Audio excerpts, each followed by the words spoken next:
다음 얘기해 볼까요? 홍준표 자유한국당 대표가 문재인 대통령에 대해서 연일 막말성 비판을 쏟아내놓고 있는데, 자, 저희가 좀 보여드릴 텐데 어떤 얘기들을 했는지. 일단 문 대통령에 대해서 미국은 북핵 협상에서 문 대통령에게 빠지라고 했기 때문에 뭐 문 대통령 역할이 없다. 잘 되면 문 대통령의 역할을 한 것처럼 쇼하려고 하는 것이다. 뭐 이게 대통령에 대해서 저렇게 얘기를 하면서, 자, 또 뭐라고 했는지 볼까요? 대통령 지지도가 80%가 맞나 싶다.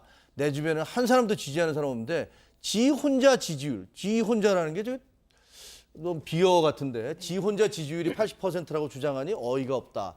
이런 얘기를 했습니다.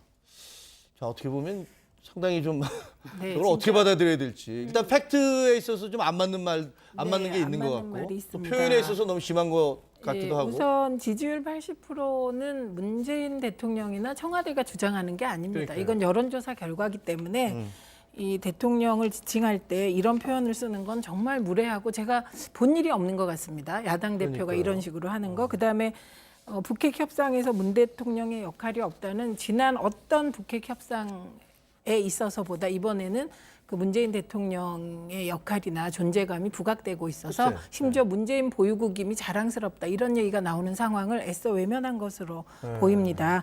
그다음에 이 쇼는 그러면 김정은의 북핵 폐기쇼, 문재인 대통령의 홍보쇼 뭐 이렇다는 건데요. 그것도 전혀 동의가 안 되고 가장 문제의식을 제가 심하게 느끼는 발언은 뭐냐면 지금 북한하고 중국하고 한국이 손을 잡고 미국에 대항하는 구도로 가고 있다. 이게 틀렸고 네. 전통적인 한미일, 북중러 이런 구도로 가야 된다는 듯한 인식의 그 일단을 내비친 겁니다. 근데 지난번에 그 냉전으로 계속 가자 이런 예, 그런데 한미 정상회담 할 때 문재인 대통령이 분명히 한 게 있습니다.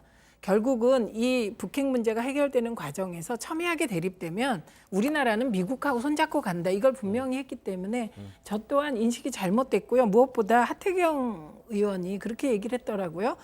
민주당의 최고 선대본부장이 홍준표 대표가 아니냐. 이런 얘기가 나오는 상황이 지금 왜 그러는지 좀 돌아보셔야 될 것 같습니다. 너무하세요. 근데 알겠습니다. 제가 같은 야당으로서 홍준표 대표 그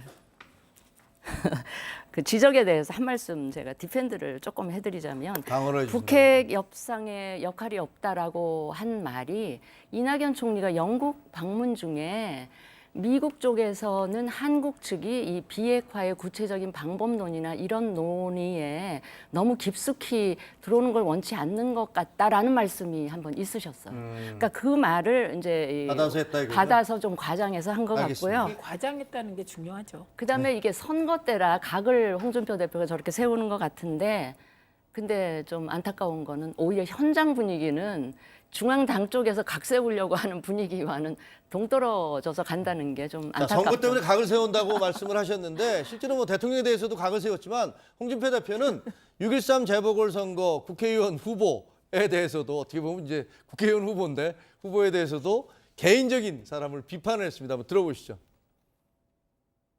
그분을 보면 너무 촐싹된다. 국회의원이 아니라 딴 걸 냈으면 좋겠다. 늘 내 그런 생각을 하고 있었어요. 저렇게 촐싹돼 가지고 무슨 정치를 하겠느냐.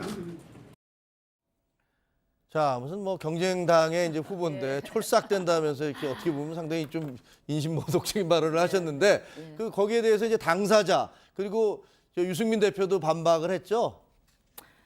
그렇습니다. 저 촐싹된다는 표현 자체는 제1야당의 대표가 하기에는 너무 가벼운 언사인 것 같고요. 이제 그러다 보니까 이제 바른미래당 쪽의 당사자인 이준석 후보나 또 유승민 대표는 오히려 홍준표 대표가 그렇게 해줄수록 지지율이 또 올라가지 않겠냐, 뭐 이렇게 대응을 한 것 같습니다.